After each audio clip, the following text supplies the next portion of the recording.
Good morning, everyone. Welcome to Biscuit class. This is Chef Heather at the Sweet and Savory Classroom. I'm here with Chef Ted, and we are going to be conducting your class this morning. I hope you're excited to make some biscuits today. But I wanted to mention that you definitely want the handout that we sent you. We sent you a PDF version of the recipes, and then it also has the equipment list on it, or picture, and so it shows you what you're going to need for class today. So if you haven't gotten that, please maybe go print it real quickly if you're able to, or have it somewhere nearby on a tablet. And so before we get started and I go over a couple more things, I do want to just pray over our class, and if you'd like to pray with me, you can. So Lord, just thank you for this time together. I pray that everyone has a great time and learns, but also stays healthy. And I'm happy that we're able to conduct class in this way to still share. In your name we pray, amen. So what I suggest, if you haven't washed your hands, even though we're at home, and this is all the time in the kitchen, not just when, there's COVID-19, but we talk about how clean we need to be. And so even when we're at home doing things and we're going to be sharing with our family or with our friends, we want to make sure we wash our hands. So I washed my hands before I came back over to my computer before we got started. And I'm actually going to be wearing gloves. You're welcome to wear gloves. I would encourage you that if you haven't baked before with gloves, to not wear gloves. Try not to train yourself to do that during class. You can try to do that other times. So if you're used to just using your hands, that's what I would recommend today.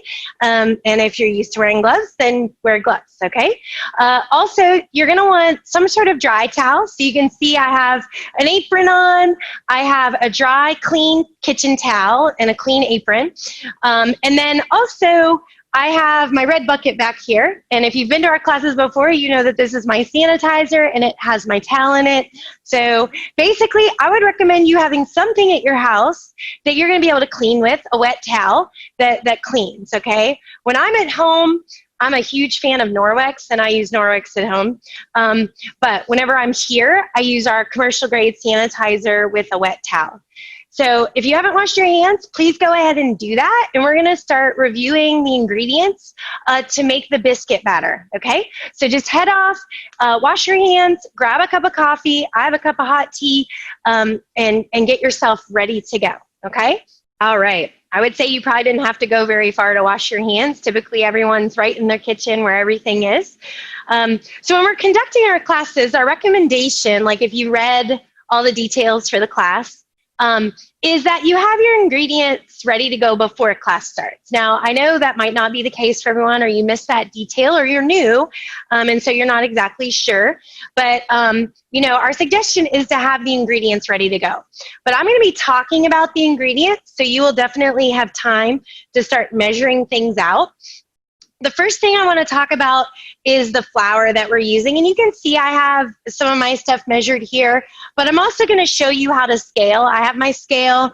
I have my big bin of flour here.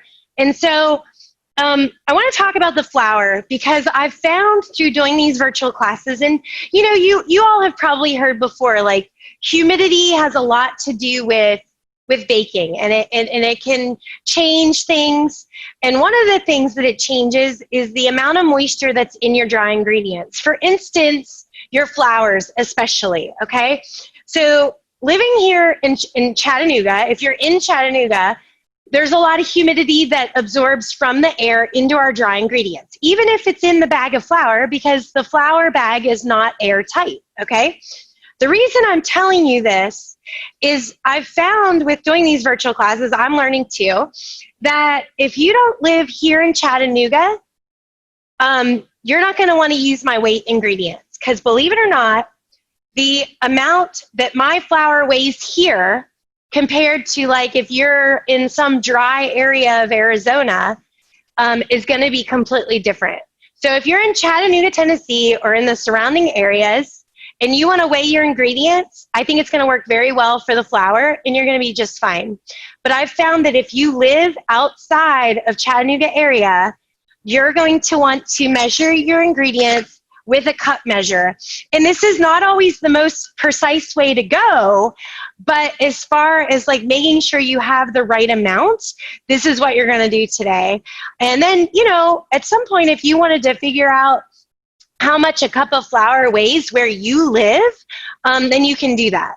Now, you know, when you're measuring it with a cup measure, you're going to want to make sure you fill it really well, you know, and then take the back of a butter knife or a smooth knife, tap it down and smooth off the top so that you're getting a really good measure, okay? So if you've pre-measured and you don't live in the Chattanooga area and you weighed it, I would suggest possibly remeasuring. We already did this class once at the very beginning of our virtual classes, and some of my families that were a little bit further away did have some problems with the consistency of their biscuits. We were able to fix it. They raised their hand. We talked it through. They had to add extra flour, but I'm thinking that maybe we need to try to take care of that now since we've learned a little bit about that, okay? So, for weighing, it's 10 ounces of cake flour, 10 ounces of all-purpose flour. If you're measuring, it's 2 1/3 cups, and that's going to bring you as close to what you need as possible. And then we're using cake flour and all-purpose flour to get the protein content that's desired, okay? So let me just talk about flour and protein for just a minute, okay? So any type of flour that has wheat in the flour, it has a certain amount of protein, percentage of protein, gluten in the flour, okay? So when we talk about cake flour, and I'm using a spectrum, and are they able to see two views right now? Okay, so I have the spectrum, so I have the cake flours down here on the, I call this my really low end, and then as I work my way up, my all-purpose flour is gonna be in the middle, and then the really high end are the bread flours and the high gluten flours.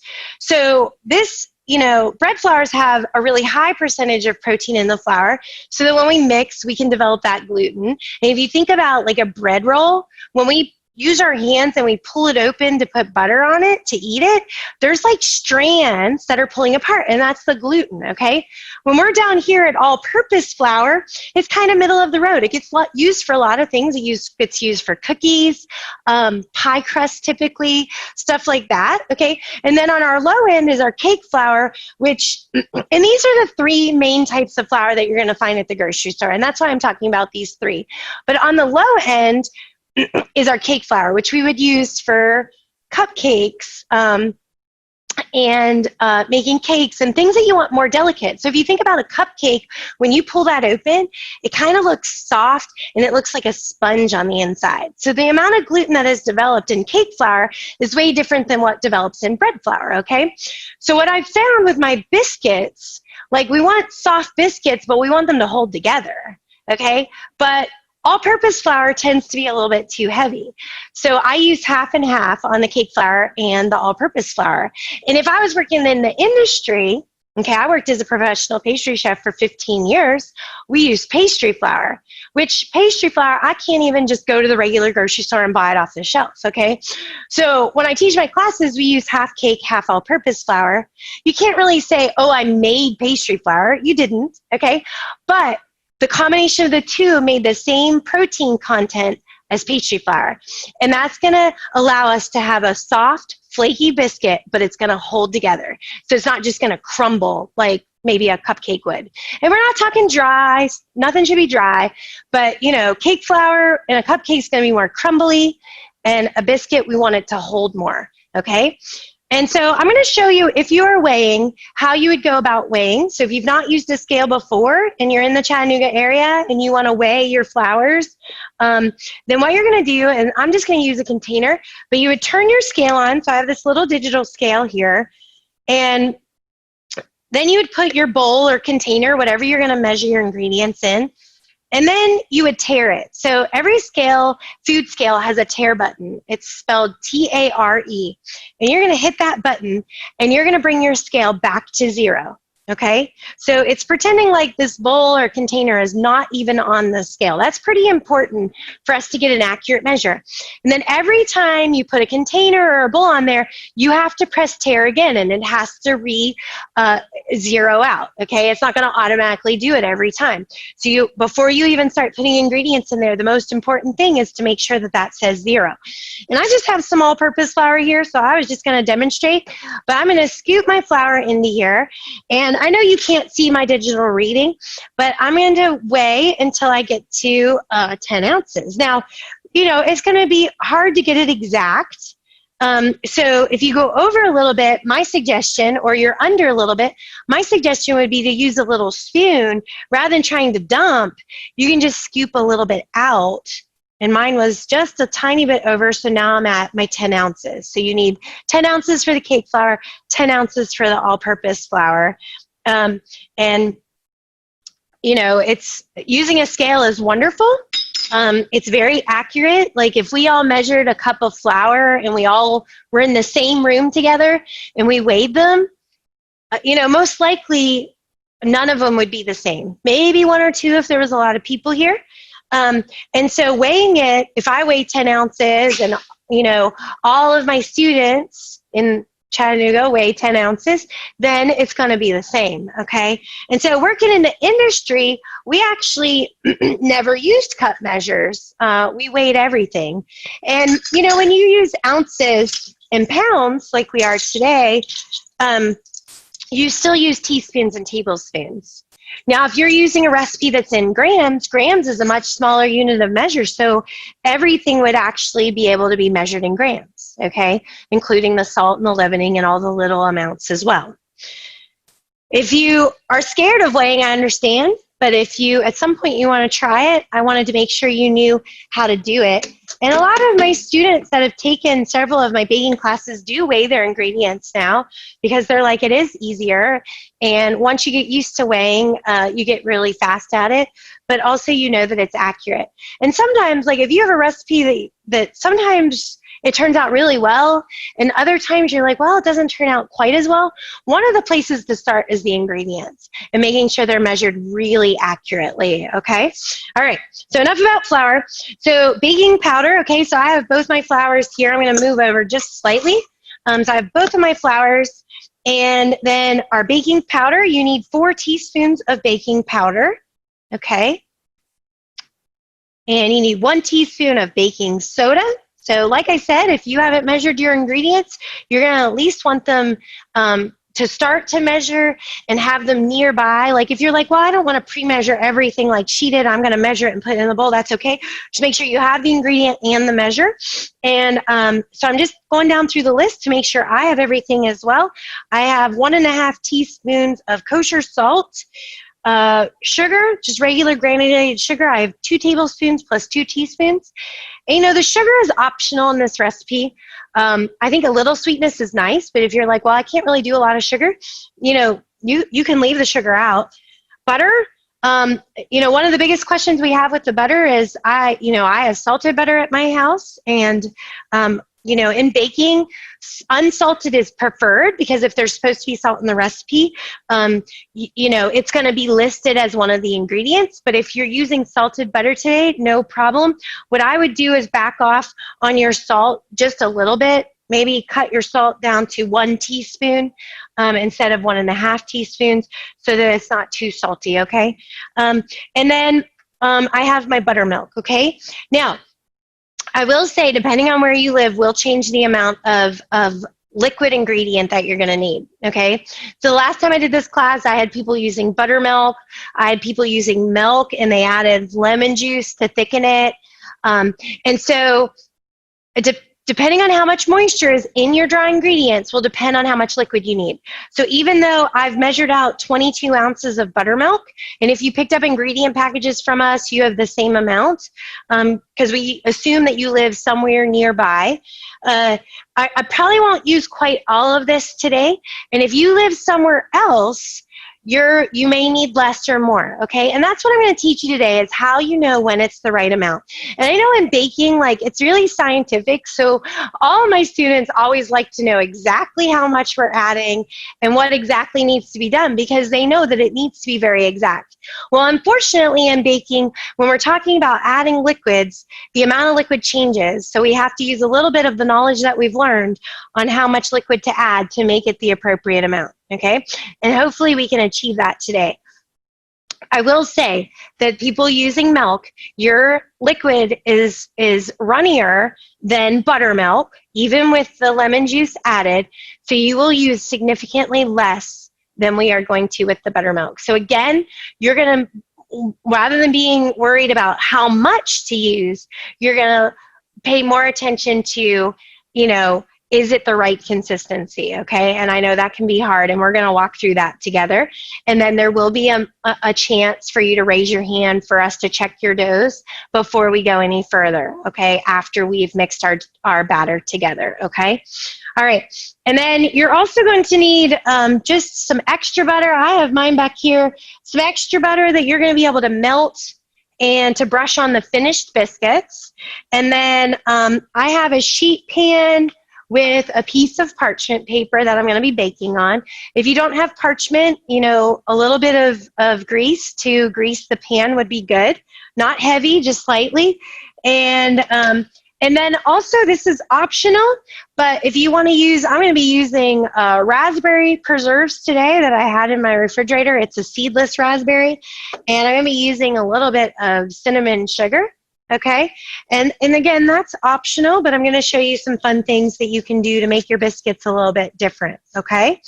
So I'm going to give you like 2 minutes to finish. I know a lot of our regular customers, I'm sure you're ready to go, so just sit down for a minute, hang tight. I'm going to give everyone else 2 minutes to just kind of finish up gathering everything and getting everything measured. We're not going to wait a long time, but I will give you just a few moments to kind of get ready, okay? All right, I hope you're ready to go. I am. And so I see the question in Q&A about the heavy cream. So in your description, it does mention heavy cream. So let me just give you some insight. When I teach this class in my classroom, we do half buttermilk, half heavy cream. But when we started doing the virtual classes, you know, we started, you know, not really like taking things away, but simplifying the recipes where we could here and there as far as ingredients that we were going to need to purchase. So if we do it in the classroom, I like to use half buttermilk, half heavy cream. But as far as like buying something at home, I didn't really feel like you needed both, because you get really good results with the buttermilk and really great flavor. Okay, and you know, if you have heavy cream at home and you want to use some heavy cream along with the buttermilk, you can certainly do that.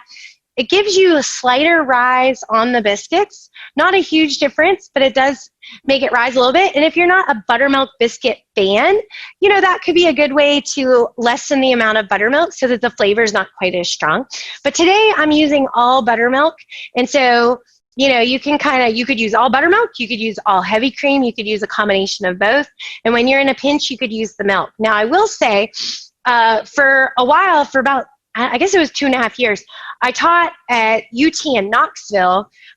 They were culinary students going through a curricular program, and I was teaching their baking classes. So we would do cool stuff in class. So one of the things that we did with the biscuit class is I had different groups or different pairs, they'd work in pairs, to use different liquids for their biscuits, okay? And so milk worked well. It had great flavor, but since it doesn't have as much fat as buttermilk or heavy cream, the results were definitely different. They're not as high. I'm not saying that they're heavy or like hockey pucks, or I think, who was mentioning to me that their biscuits were, one of our students today was mentioning how hard their, what is it, lead bombs? Okay, yeah, lead bombs. And so they're not going to be lead bombs or anything like that, but you do see different results using different liquids. And you're still going to turn out with really nice biscuits, but the rise is going to be less. They don't rise as much, okay? All right, so the first thing you want to do, you're going to do this with me. I have a decent sized bowl here. This is probably a little bigger than what I need, but this is what we have at the classroom. You're going to put, we're on step number 1, okay? And so we're putting both our flours in here. And of course, if you only have all-purpose flour, that's what you're going to use. And I have my cake flour there, my all-purpose flour. And trying to get it all out because the moisture in Chattanooga, we have moisture left or some dry ingredients that like to stick in our cup. And so we're just going to work down through the list here. I have my baking powder, my baking soda, my salt, okay, and my sugar. Now, you could use your hand to mix this, or you could go ahead, and I think I'm going to start out with a spatula, just so everyone can see a little bit better. For those of you that know me well, I love to get my hands in it, so usually like that's the first thing I do. And yes, I make a mess also, so I'm already spraying some flour on the table.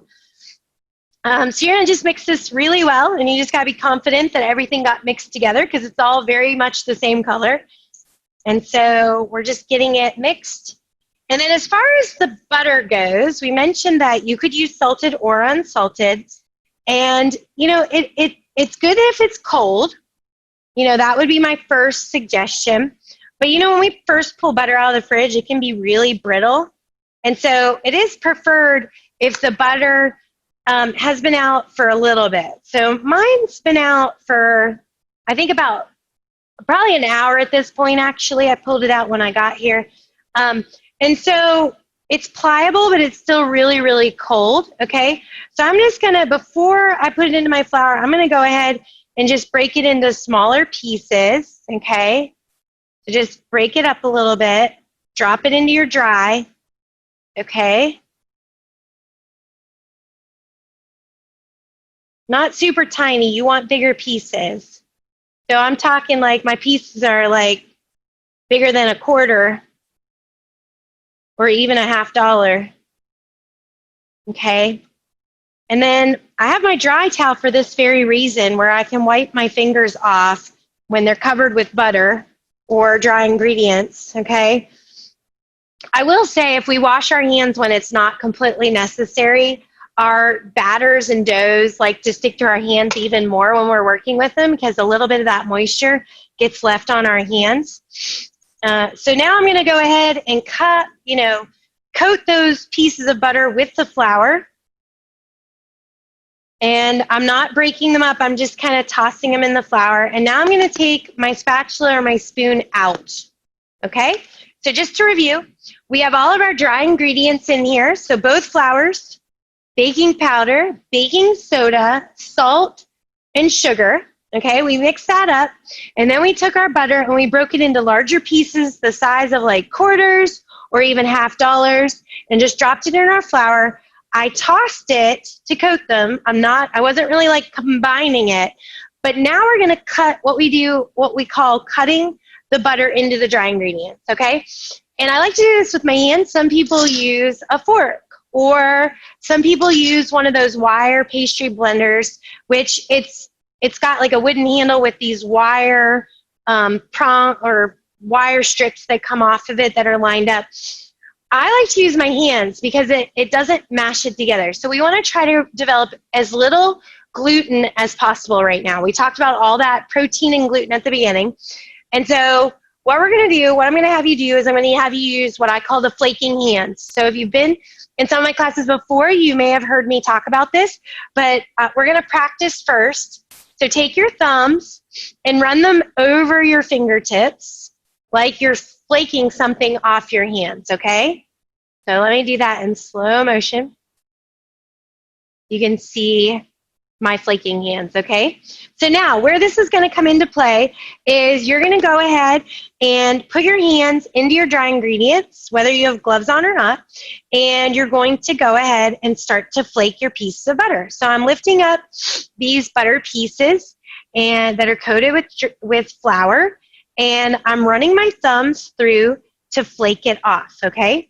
Now, you don't want to go crazy because it can get too small way too fast, okay? So part of making a really flaky biscuit is leaving pieces of butter that are rather large, okay? So go ahead and pause for a second and let's just talk over our bowl here, okay? Are they able to see both views right now? All right. Sometimes I ask Ted questions because I'm not really sure because my view isn't always your view, and that's why we have Ted here, okay? And so let's pause for a second. I know I'm playing with mine. Let's just pause. I'll try not to play with mine.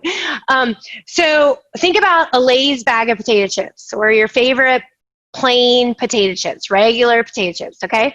When we open the bag, at the top of the bag are the whole potato chips, right? Those are the ones my kids like, you know, the big potato chips, all right?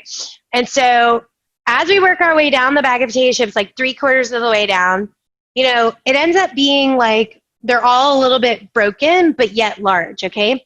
And then we get like halfway down the bag and they're all broken, but not super small.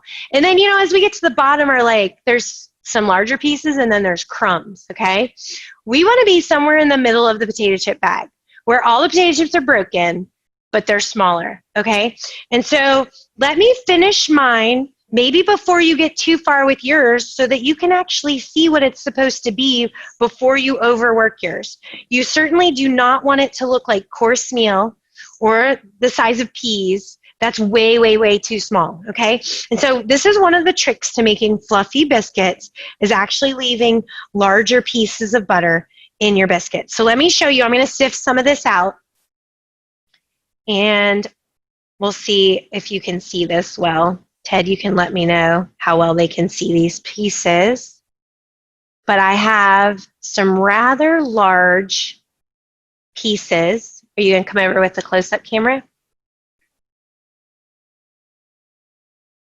Okay. We get a little bit of glare when we're working with things that are, that's better, Chef Ted. Okay. In our classroom, we have all these fluorescent lights, and when we're working with things like this that are very white, we get some glare from the lights. So you can see how large these pieces are, okay? This is what we're shooting for. And then if any of them are like perfect little pebbles, you're just going to go and you're going to flatten your pieces so that they're more of like flakes or potato chips rather than little balls or pebbles in your flour. So I'm just going to go through and flatten mine now. So again, you need your pieces to be larger, okay? The middle of the bag of the potato chips, or even, I mean, it might even be 2/3 of the way down, depending.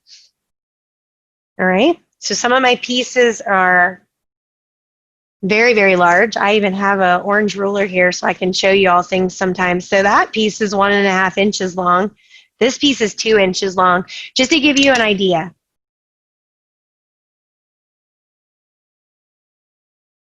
I just found a piece that's too big, so I'm just going to break that in half and flatten it. All right, so I hope you're doing well out there. We're not going to raise hands yet, but if you have a question, please let us know. And I know sometimes it's hard because you're like, well, my hands were covered in stuff.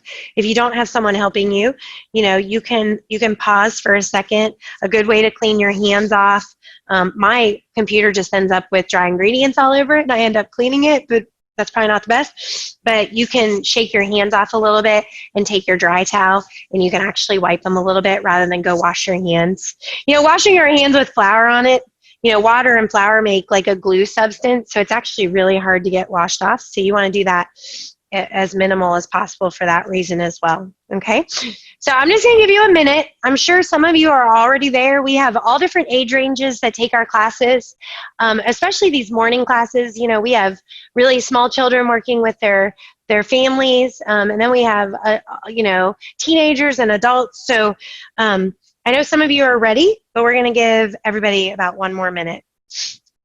So if you end up going too mealy with your dough, like there's enough butter in this recipe. Chef Ted and I were talking. He's very helpful with like making sure we get all the details. So if you go too far with breaking it down and make it super mealy like cornmeal or peas, there's enough butter in this recipe that it actually like will start to come together as a dough. And I will say that there's not very many things that I throw out, but if my biscuit batter starts to come together as a dough before I even add the liquid, I would actually start over. And I don't say that about very many things because I like to fix things and not waste ingredients. But if it starts to come together as a dough, it's really hard to go back. You're going to have those lead bombs, or, you know, you're going to have hockey pucks, and they're going to be really, really tough, okay? All right. So I hope that everyone is following along. We try to pace ourselves because, if you were in our class, basically I would be at the demonstration table. I would show you how to do it, and then you go to your stations and do it. So the virtual have been a little different. You all are doing a lot of it with me. Okay. And so what I'd like you to do now is preheat your oven to 375. If you have the convection setting, use it. Biscuits love the convection setting. If you don't, you still do 375, okay? So I'm going to turn my oven on behind me. You go ahead and turn your oven on so that we can make sure that they're completely preheated before we're going to need them, okay? All right, and I'm going to bring my pan close so that once my hands get dirty,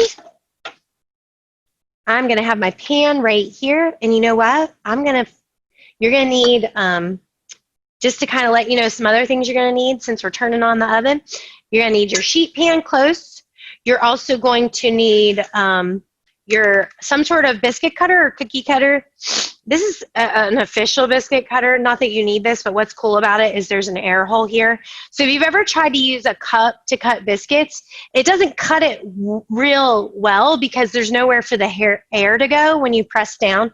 So if you got ingredient packages from us, I slipped in a biscuit cutter for you. I hope it's in your bag. I guess you never know. But yeah, I hope it's in there, and that's for you. But a biscuit cutter works, or even a cookie cutter. I'm going to grab a cookie cutter. That's what I forgot, just to show you all. And I'll use a cookie cutter too. Now, as far as the size goes, everyone's size is going to vary a little bit today. And so you're going to use what you have. I will say that I'll show you how big my biscuit cutter is. My biscuit cutter is 3 inches, okay? So this is 3 inches across. And these are cookie cutters that I have, okay? So if you have a round cookie cutter, that's great too. So that one's 2.5, that one's 2 inches. I will add that if the size of your biscuits, if you're doing multiple sizes, the smaller sizes need to go on a separate sheet pan, and the larger sizes on a different sheet pan, because they're not going to bake at the same rate. So you can do varied sizes, but we need to make sure that they're on a pan that everything's going to be able to bake together.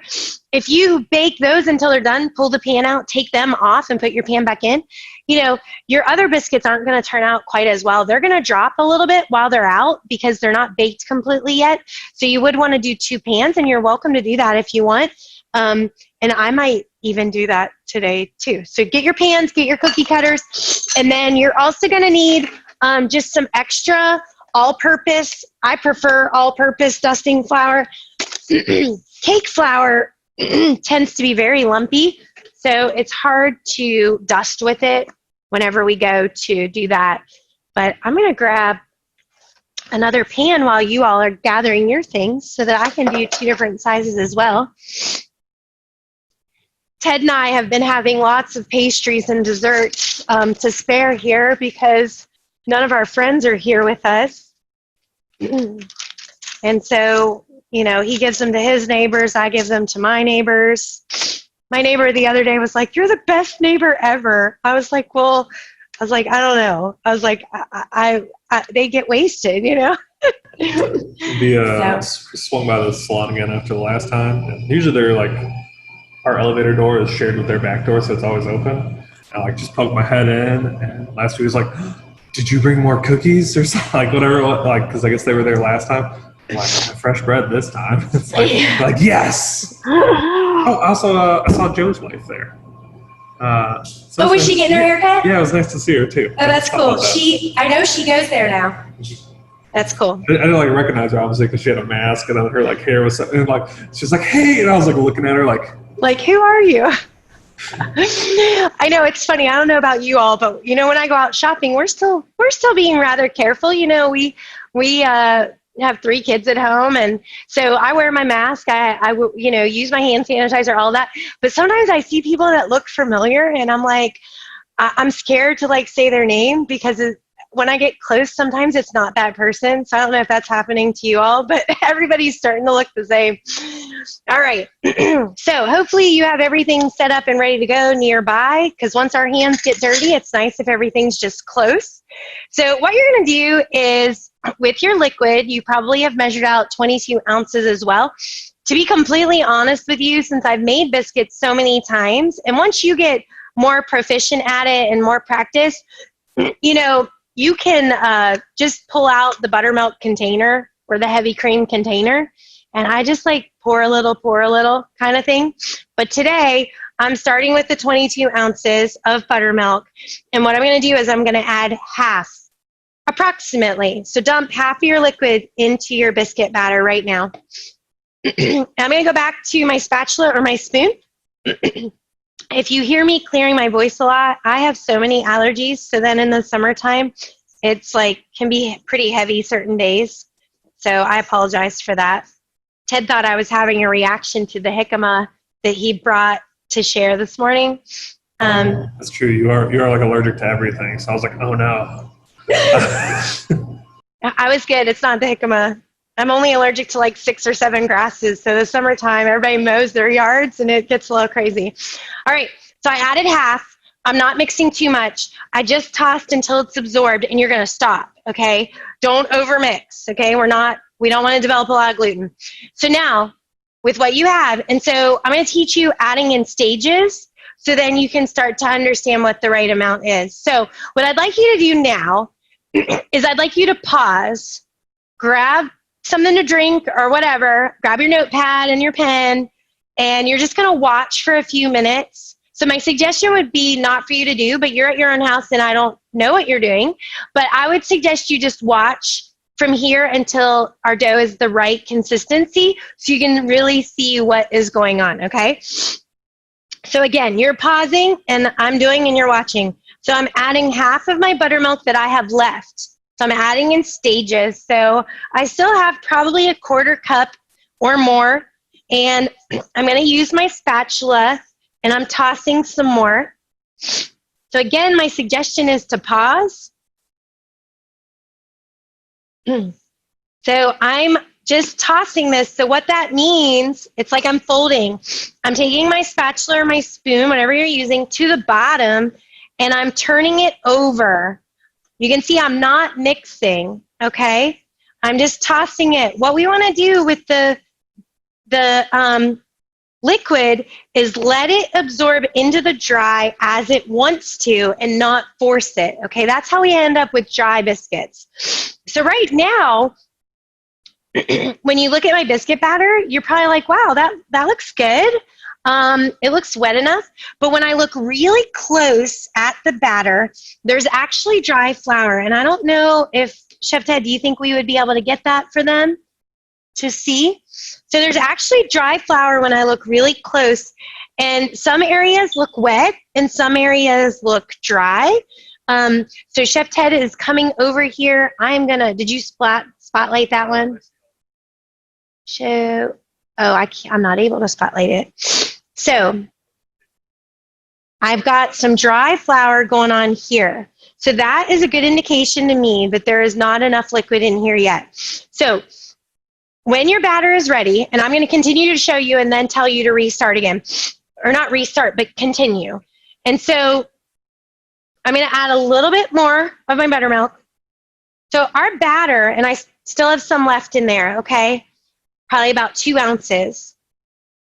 Your biscuit batter is going to look shiny, it's going to look wet, and it's going to be really sticky. And you're going to be like, whoa, what? So there's going to be areas that look glossy and areas that don't look glossy, okay? And so I'm tossing, and you can see like the outside where I was tossing is very glossy, but the middle, none of that extra moisture has gotten into the middle yet. So I'm going to divide this, and I usually use my hands, but I'm finding with these virtual classes that if I can explain how to do it with a utensil, that's better for you all. But I just kind of went and divided it, and now I'm going to toss again. Because again, I don't want to mix. I don't want to knead. So I'm just going to toss. And so now I don't see any dry flour, and it all looks sticky. And then there's patches of glossy Not the whole thing glossy, but patches of glossiness, okay? So you're going to go ahead, continue to mix yours. I'm just scraping my spatula off on the edge of my bowl because it likes to get caked up with things. You're going to continue to mix. Once you have it mixed to the appropriate amount, you're going to stop because I want you to see how to finish the biscuits before you proceed, okay? It's pretty important. All right, so again, I did not use all of my buttermilk. I have about 2 ounces left out of the 22 ounces, and everyone might be a little different. So be conservative, add half at a time of what I always say is add half, and then add half of what you have left. If you need a little bit more, add half of that. And when you get really close, you may be like, I'm just gonna add a tablespoon, a really small amount. So work in stages so that it doesn't overdo. You know, the time I make mistakes is when I pour all of this at one time and then it doesn't turn out the way I want it to. So what I'm gonna say is finish your batter, and if you'd like to raise your hand, this is a great time to raise your hand. Let us look at your batter if you're not sure or you're having some problems, and we'll go from there. And if you didn't hear me mention earlier, if you're using milk as your liquid, you're going to use significantly less than if you were using buttermilk or heavy cream, okay? So again, add in small stages so you can make sure you don't overdo it, all right? And you can use a spatula or spoon to do this. I love these little bowl scrapers, so I'm going to use this. It's a little flexible scraper. It's kind of curved on the one edge. It works great for a bowl, but I'm gonna use that in just a moment. First, I'm going to dust a heavy amount of flour on my countertop, okay? Heavy amount of flour. And you're going to go ahead and you're going to put all of your dough, all of it, onto the heavy dusting of flour. Now, my suggestion with the flour, when you put flour down on a countertop, you want to leave those piles how it falls. You don't want to shift around the flour. It's not going to do the same thing. So I heavily dusted it, left it the way it was, and put all of my batter on the top, okay? It's about to get messy here because we're going to switch to our hands. You could use, if you have a bowl scraper, you could use that along with your hands if you wanted to, but a spatula is not going to be any good for us anymore, or a spoon. So we had one of our students whose internet went down. They had to reconnect. So they're asking about the flaking hands so they can get caught up. So I'm not sure what part you missed, but as far as the flaking hands go, you're going to flake your fingers across, or your thumbs across your fingertips to break up your butter. So you're going to pick up pieces of butter and flake it off. And then we talked about how it's very similar to a bag of potato chips. So like at the top of the bag are all the whole potato chips, and then as we work our way down, they're more broken. So we're looking at our pieces of butter being the size of like halfway down the bag of potato chips, or even 2/3 of the way down. They all need to be rather large in size. And if your flakes are kind of thick or look more like pebbles, you need to go through and flatten them with your hands, okay? And then what you're going to do is start to fold the ingredients. I'm going to pull my spatula back out of my bin down here. You're going to go to the bottom of your bowl and start folding when you add your liquid, and you want to add your liquid in stages. So you're looking for a mixture that's very wet and sticky. As you can see, it's sticking to my hands. And there's going to be patches of glossiness, but everyone's probably going to use the different amount of liquid, okay? So I hope that gets you caught up to speed. If you need more information, you can send us a question. We'll take care of you. And then Ted just wanted me to mention to encourage you all, if you have a question for me, as far as relating to what we're doing, you're going to put that into the Q&A rather than in the chat. The chat is more of like, if you all want to talk amongst yourselves or say, yay, I'm loving class today, but if you have a specific question, it needs to go in Q&A. We're not really easily able to see both at the same time, so that's why we encourage the Q&A so that we don't miss it in the chat room. All right, so I have heavily floured the table. We're going to get back to this. Put all of my batter on top. We're going to heavily flour the top of the dough, okay? And now we're going to fold, okay? And we're kneading essentially. So we're on step number 5, okay? If you're following along on the method, we're on number 5, and it says knead 6 to 8 times. So kneading with biscuit batter looks like this, okay? We're going to pick it up, fold it in half, okay? And you don't always turn it, but I'm going to turn my hands a quarter of a turn and fold, okay, in half. So that's twice, fold. So I'm going to kind of work my way around. Now, mine still feels really sticky and I have a lot of batter on my hands. So I'm going to go ahead and go on with a little more flour now that I've folded a couple times. And I'm going to fold again. So I think this is the fourth time. I've got fifth. I put a number on it so that you don't overdo it. So you have an approximate, okay? And it is going to get messy. And midway, I like to scrape some of that batter off. And every once in a while, you're going to put some more flour on the top, okay? Now, I talked about if you wanted, you could use the bench scraper with you, and this works good. You can lift and fold over, lift and fold over. Otherwise, you are using your hands, okay? And, you know, I can kind of feel when it's done, and I'm going to dust just a little bit more on there, because what's going to happen is it's going to feel smooth, and it's not going to be as sticky anymore. So if I didn't have all this on my hands and I touch this, there's actually a nice layer of flour on the outside now, and it's not sticky at all. Chef Ted's going to come over with the more close-up camera at this point. So I didn't count exactly, but I think I needed closer to 8 times this time. And I'm taking all the extra dough off of my hands. I'm scraping it off, and I'm putting it kind of underneath. So as I folded, my dough was upside down like this.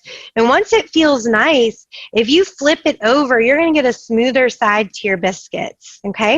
And then as far as batter on your hands, it can be very, very messy. I would go ahead and scrape any extra batter off. Okay, and I always, when I'm working with the kids, I say it's like one hand's a spider and it's grabbing your finger, okay, and you can kind of go along and do each finger, because everyone's always like, well, how do I get this batter off my hands? And so I give you permission at this point, after you scrape off that extra batter, to either change your gloves or go wash your hands, okay? It is best to try to get most of the batter off before you go to your sink so you don't clog your sink, so you can change your gloves, wash your hands at this point once it's folded enough, all right? I'm going to give you a moment to do that, because I know when you have that much stuff on your hands, it's not going to be super fast. So it's just kind of nice to start fresh with clean hands at this point so that your biscuits look you know, round and nice, and your hands aren't sticking to what you're trying to cut, okay? So again, we folded with heavy flour on the countertop and on the top of the dough 6 to 8 times to get it to a more smooth consistency on the outside. It might be a little sticky in spots, but it should be rather smooth most of the surface. And I don't like to get too far ahead, so you can tell we kind of pace ourselves during these virtual classes.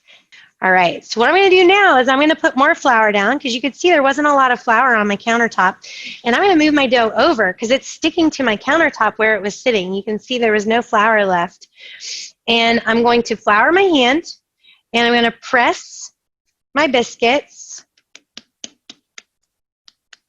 until they're about 1 3/4 inches thick to 1.5 inches. They need to be rather thick, okay? And so, you know, when I'm first teaching students, I have like measuring devices on the tables, like a ruler or measuring tape, so they can actually see how it's going, you know, on thickness. So you want it to be really, really thick. And I don't use a rolling pin because it's really easy to pat it out to that thickness because it's so incredibly thick. And you're going to, once you get it patted out to that nice thick amount, of 1.5 inches to 1 3/4, you're going to dip your cutter into flour, and you're going to come to the edge of your dough, and you're going to press straight down, okay?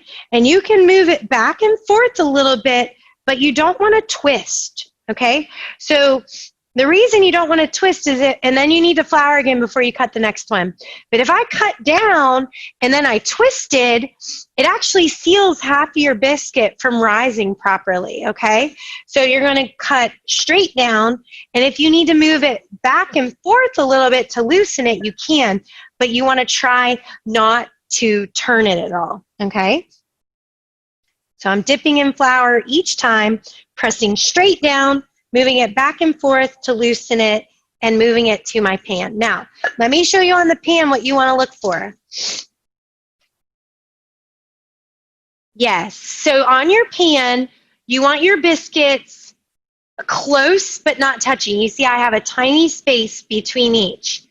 So we want them to bake and touch and actually like rise higher together than if they would individually, okay? But if they touch when they go in the oven, it's like it's going to be one big pan of biscuits.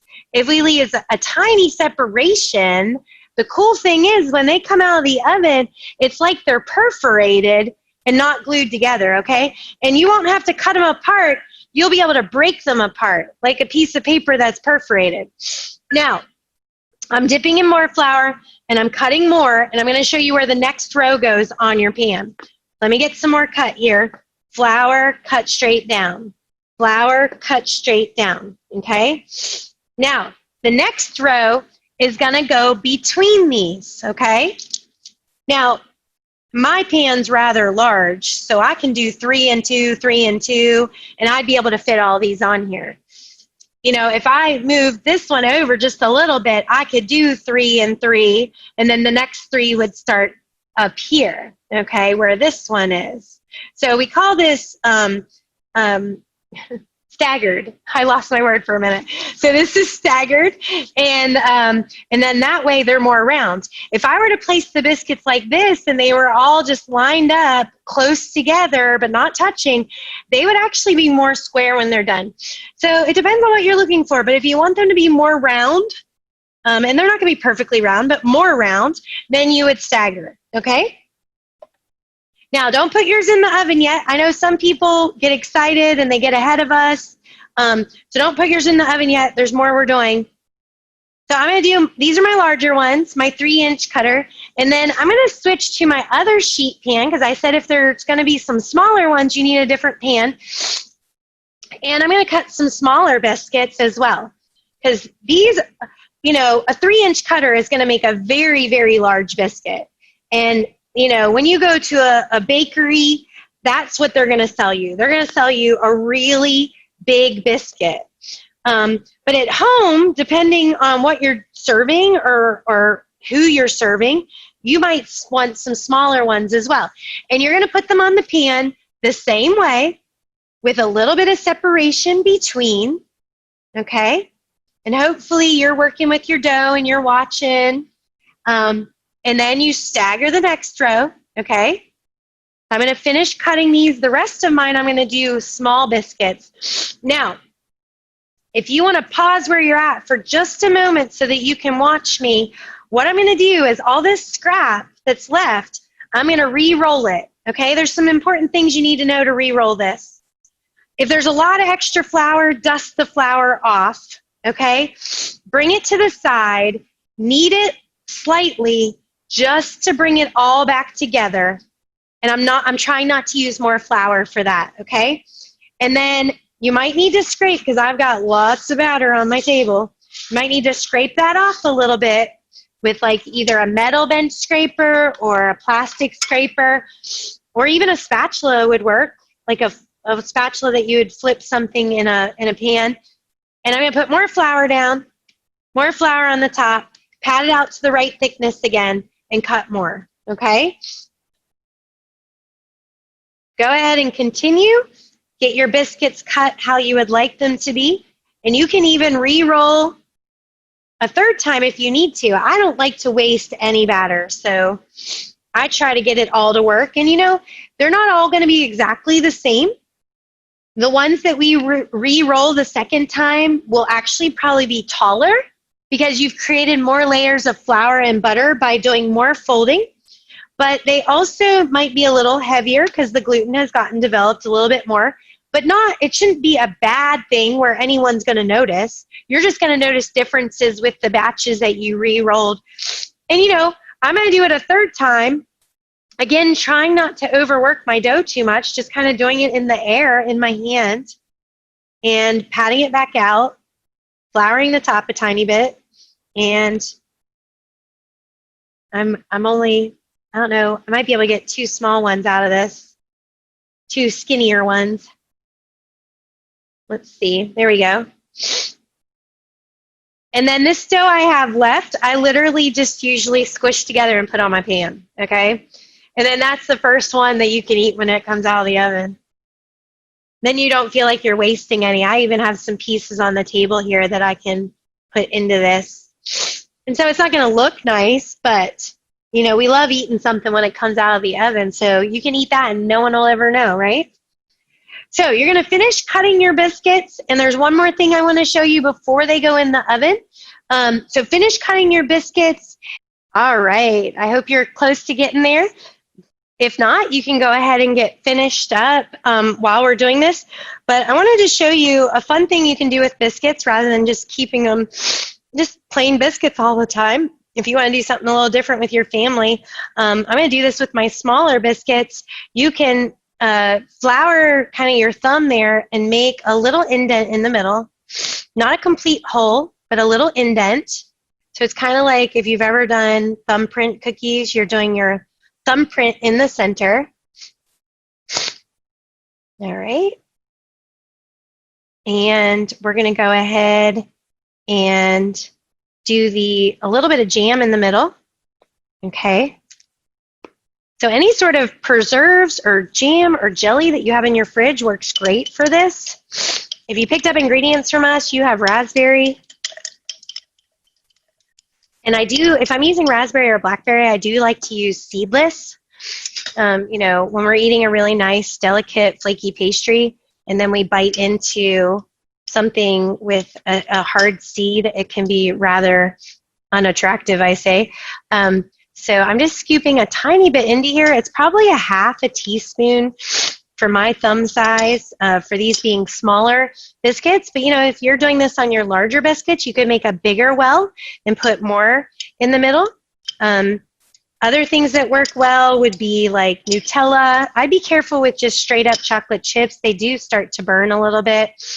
But you can do different. I've even done fresh fruit in the middle, like, you know, some diced peaches or some fresh raspberries. But my staff, I worked for the Biltmore Estate in Asheville, North Carolina for quite a few years, and I managed a pastry department for them. And my staff always called these jammers, so then it kind of stuck. And so they'd be like, hey, you want us to make some of the biscuits into jammers? And we would add some jam to it and then do some cinnamon sugar on here to kind of sweeten that top edge of the biscuit, and then we put them into the oven. Now, we won't do anything else. Like if you're just leaving your biscuits plain, you're not going to put anything else on them until after we pull them out of the oven. So I'm going to get mine in the oven. So I have my raspberry jammers here with about a half a teaspoon of raspberry jam in the center because I'm doing, these are the small ones. And then I've dusted it with cinnamon sugar. And I'm going to go ahead and place these in. And I'm going to start my timer for 15 minutes. And then I like to turn and rotate. You know, on your recipe sheet, you know, it says approximately 25 minutes. So, you know, you've got to be careful with that because it's not going to be exactly 25 minutes. Everybody's oven is going to be a little different. So it's good to start with 15 minutes and then check them. And if there's some browning starting to happen, go ahead and rotate your pan. That's going to encourage even browning on all of your biscuits. And then you're probably going to do another 8 to 10 minutes. And those are the really large ones, the 3-inch ones that I did. And then the smaller ones could take like maybe only, you know, 18 to 20 minutes. So I'm going to show you what they look like when they're done. And so if you want to wait, if you're concerned, you can wait 2 minutes and then stick yours in your oven just to make sure. Mine's going to be a little bit ahead of yours if you want to do that. If you already have them in the oven, no worries. But we're going to look for some browning on the top and nice golden browning on the bottom. All right, so we're doing a couple other things in this class. So I have that extra butter I talked about that you're going to want to get melted. So I have it in my pot. you can go ahead and get that melted and then just let it sit, or you can wait. We're going to need it ready once the biscuits come out of the oven. I'm just going to go ahead and get mine melted and then leave it on top of this warm oven where my biscuits are baking, and it should stay pretty liquid for me. If you're going to be doing it in the microwave, then I would wait, but I'm going to be using a pastry brush. We're switching over to the silicone brushes, so if you have a pastry brush or a silicone brush, something with soft bristles that we're going to be able to brush the top of the biscuits. If not, you can use your fingertips. You can use a little spoon. You can there's still ways to get it on the top, okay? So no worries for that. Now, as you're finishing your biscuits, making your jammers, if you wanted to make your jammers, and getting them into the oven, getting that butter melted or ready to melt, you're going to go ahead and start setting up. We are going to be making a small batch of, I call it apple jam, but really what it is it's a quick apple butter. Apple butter cooks a really long time, so I can't really call it apple butter. So it's more like a cooked apple compote, so we called it jam, okay? So you're going to want to start gathering your supplies for that, your apples, your sugar. I'm going to bring all my stuff over. You're going to see it on the screen. And you're going to start prepping or measuring all those ingredients if you haven't already done that. And if you're really ahead, because I know some people always are, you're welcome to start peeling your apples, okay? So that gives you several things to do. We're going to give you probably 5 minutes just to make sure everybody's got their biscuits in the oven, and then we're going to come back to making the apple jam. Okay, wanted to address a question. Chef Ted noticed a question in the chat room, and someone was asking about freezing the biscuits, and that's a very good question. And so we're going to go ahead and address that now, just in case someone made more than they're going to be able to eat and want to freeze some of them. But my suggestion is you would freeze, so you would cut out your biscuits, have them on your baking pan or a piece of parchment. Go ahead and put them in the freezer uncovered. Let them freeze completely. So typically I wait till the next morning.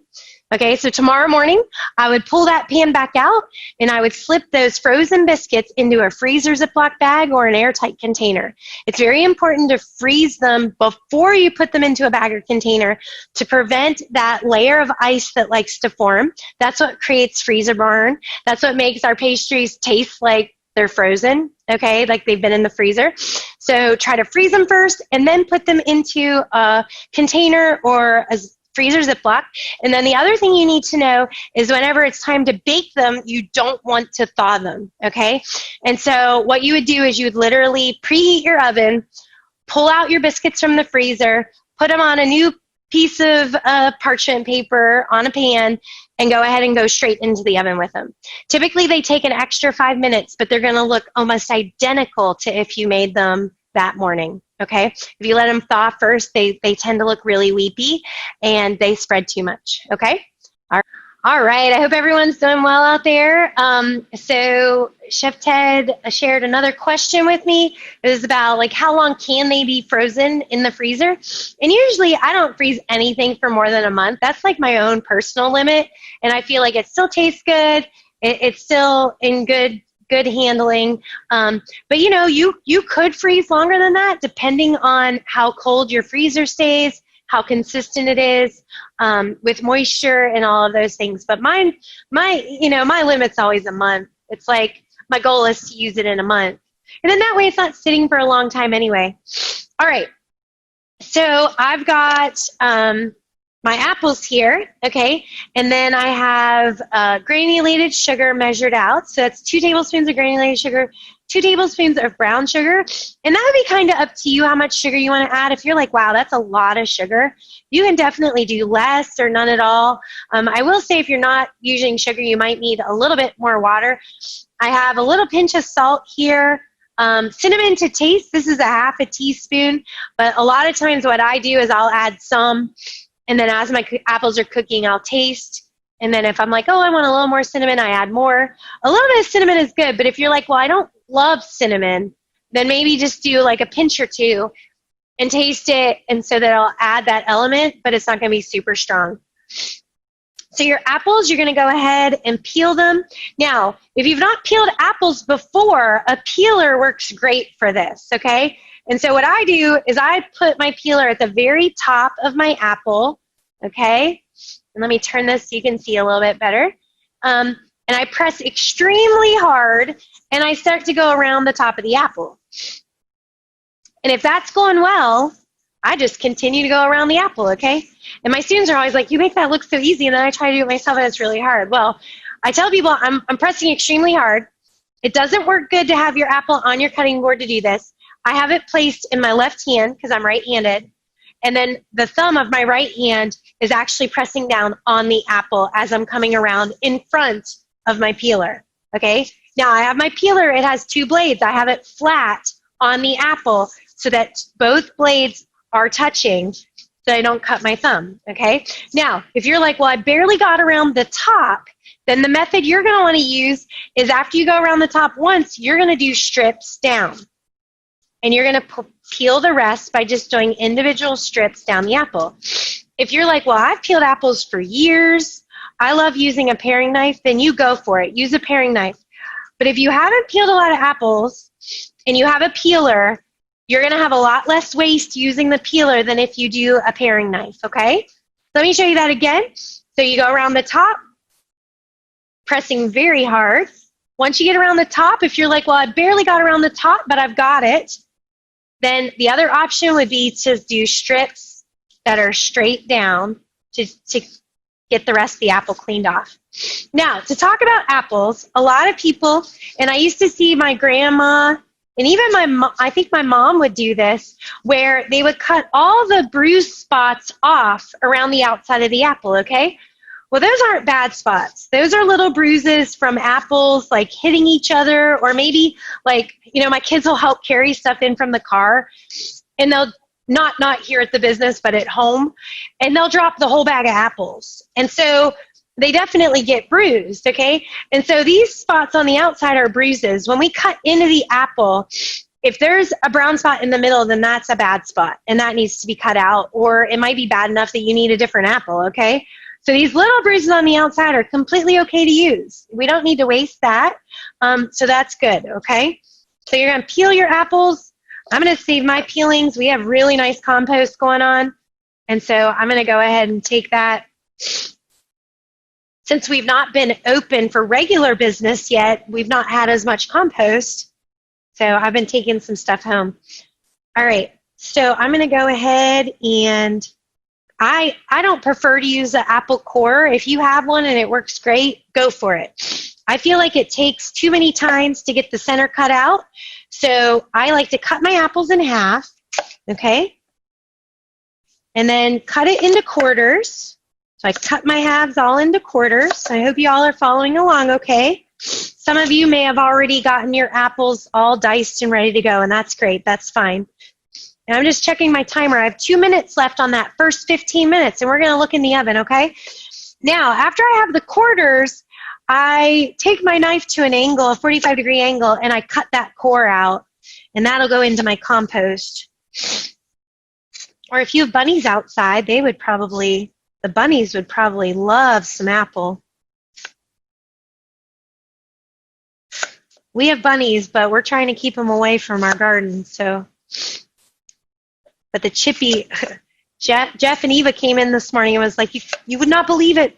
Somebody ate the ripe tomato. Like, they're talking like a squirrel or a chippy or whatever. So we're learning that we actually need to pick the tomatoes right before they're completely ripe, or we won't have any left for us because we have so many wild creatures outside. Then you're going to go ahead and cut your apples into half-inch slices. And then you can turn it and go ahead and do a rough dice, okay? So they're going to be about a half-inch dice. So cut into thick slices, really thick, half-inch, and then go ahead and turn and cut the other way. They're not going to be a perfect dice, but it doesn't need to be perfect. It's nice to have pieces for this. So what you're going to do is you're going to enjoy this apple jam on top of your biscuit, okay? So we're going to cook this down.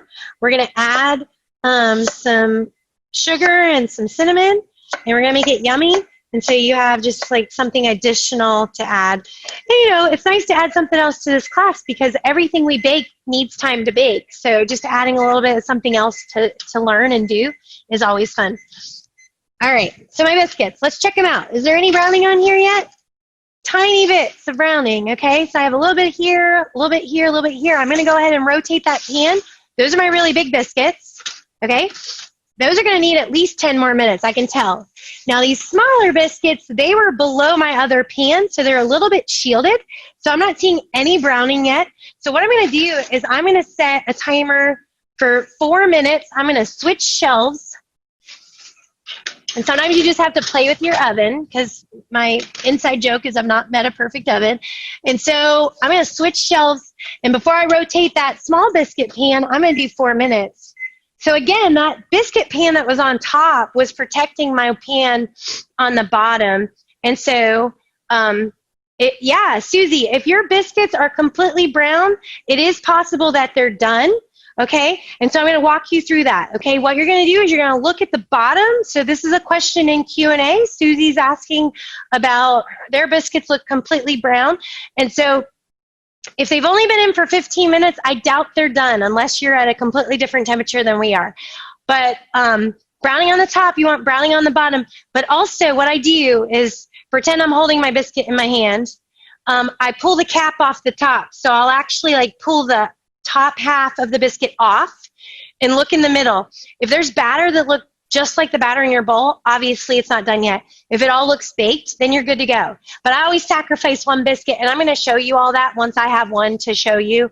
And you know, you just put it back together and it still looks great. But at least, and pick one in the middle of your pan, okay? But if you have good browning, but it's still not done and it's doughy in the middle, you might need to turn down your oven, because if it's only been 15 minutes, you might have been a little ahead of mine. But anyway, all right, back to the apples. We're cutting our apples into thick slices, turning them, doing a rough dice with them here. All right, and I'm gonna be using this small induction burner that's beside me here. You can use whatever burner you have, and whatever pot works for you at your house, or saute pan would be fine as well. And we just need to cook our apples at a slower rate so that it produces some liquid from the apples. And it also, and once I get my apples moved, I'll move my cutting board out of the way so I can shift everything for you. But I'm gonna go ahead and put my apples in my pot. My pan is not on yet. This is not, I know in a lot of the savory classes, you know, you're sauteing or doing something similar, so it's like heat the pan, heat the fat, heat the food. With this, we're not preheating the pan. We're going into a cold pan because we want to keep as much of the moisture as possible, all right? So I'm going to turn my, oh, am I plugged in? I forgot to plug it in. Thank you, Chef Ted. I was like, wait a second here. This is our, we say we're going to do a blooper reel of all the funny things that happen in the virtual classes. All right, I'm turning my induction burner on. Now, you know, like I said, you don't want it at too high of a heat, but everybody's burner is going to be different depending on the size of your eye. So the idea is to keep the flame underneath your pot, and if it starts to produce juice and it's like boiling away right away and it's disappearing, then you need to turn it down so that that juice can start to develop. And I'm going to go ahead and get a little bit of water, okay, before I add some of these other things into it. So I'm just getting some cold water out of my faucet, nothing fancy.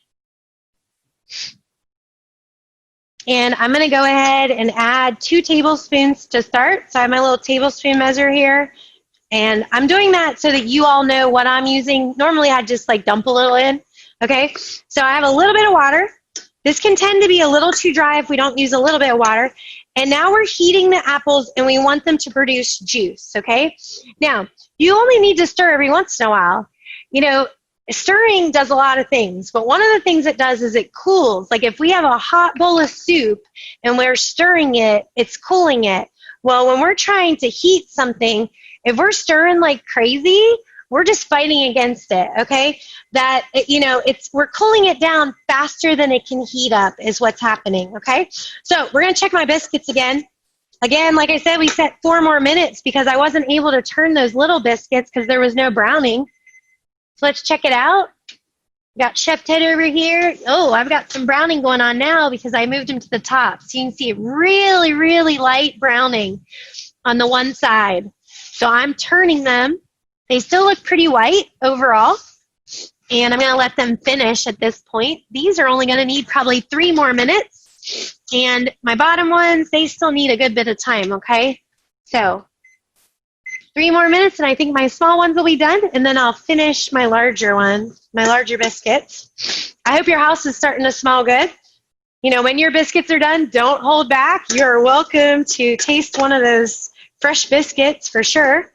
And I hope you've had fun so far today.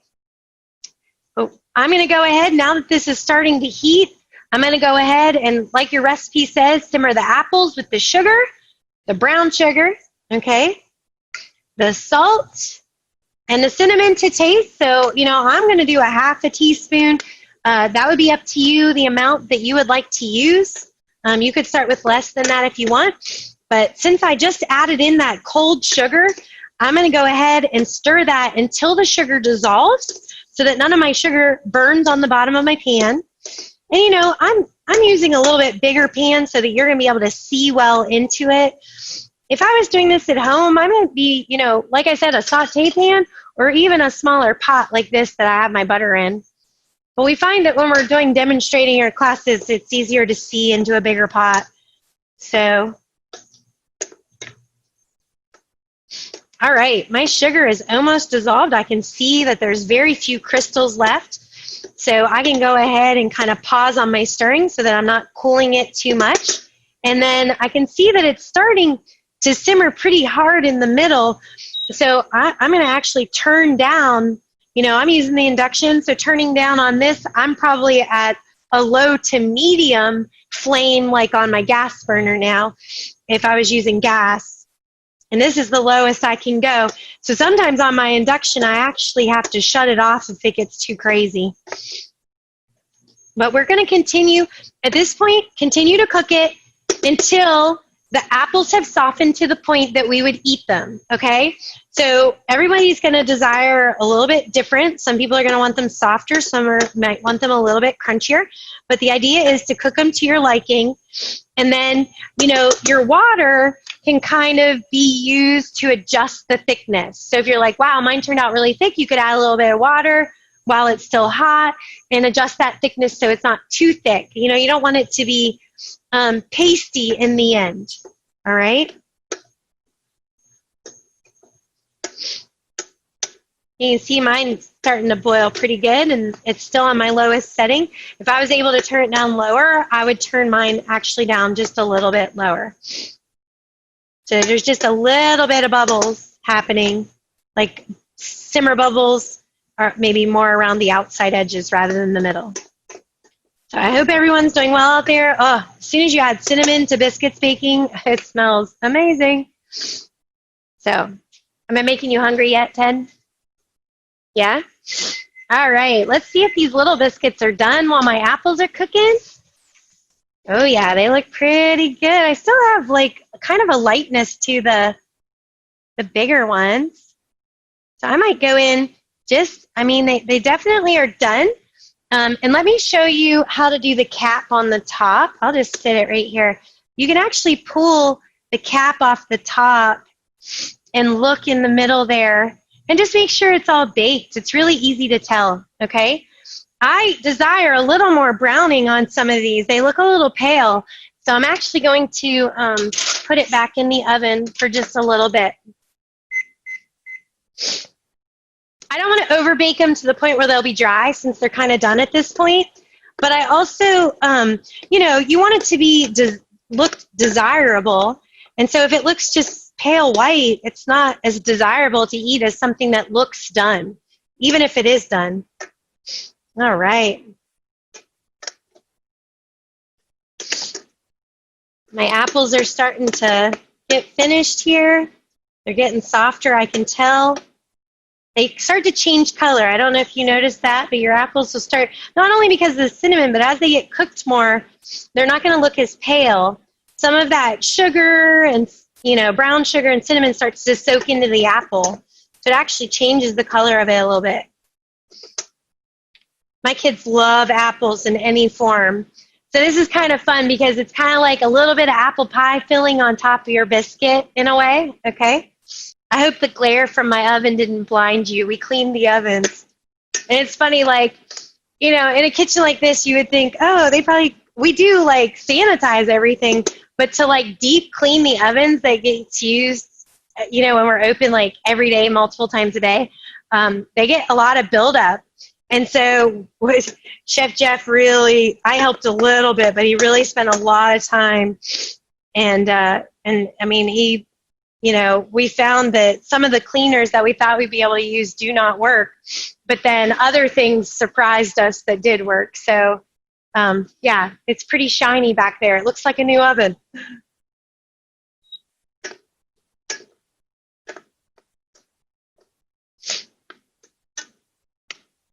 All right.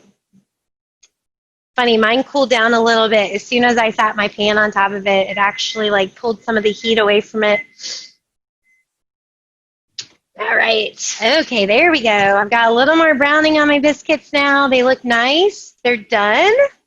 And like I said, you could pull the top off to check on one of them. I wouldn't do all of them, on one of them. And then after they come out, you're going to brush your melted butter on there. And so, Chef Ted, you want to come over with a close-up and we'll do it on the side over here, and we'll let my apples continue to cook. And then I'm just going to bring my pan over here. And so once your biscuits come out of the oven, you can go ahead and hit the top with a little bit of melted butter, and that's going to make them look shiny. It's going to hold in the freshness. It's going to create a layer on the outside that tastes really good but keeps the moisture in. And then also, if you have any flour on the outside of your biscuits, it's going to help to kind of soak that flour in so that you can't see it anymore. Now, I'm being careful with these ones with the cinnamon, sugar, and raspberry. I'm just kind of blotting it on the top so that it still has butter, but I'm trying to avoid the middle so I don't just brush off part of the raspberry jam. I'm just going around. So you can see like it definitely, and you'll see this at home, it gives it a different look, and it also provides some freshness that'll continue, okay? Now the best way to store biscuits that are completely made from scratch like this would be to store them at room temperature. Once they completely cool, you could store them until they're, you know, let them cool completely and then put them in a Ziploc bag or an airtight container. Chef Ted's reminding me that I didn't set another timer for my biscuits. Thank you, Chef Ted. He's like, do you want a timer on that? What would I do without Chef Ted? Like, as I was getting ready to leave our house this morning, my husband, if you don't know my husband, is Chef Jeff. We own the business together, and I was like, so is Chef Ted going to be here today? Because I really like it when Chef Ted's here. And so, yeah. I'm going to add a little water to my apples. Mine are getting a little thick. It's getting kind of stringy, but I want to cook mine a little bit longer, okay? Yes, Jane is asking about different fruits. Yes, you can do all different types of fruit to make just a little quick filling.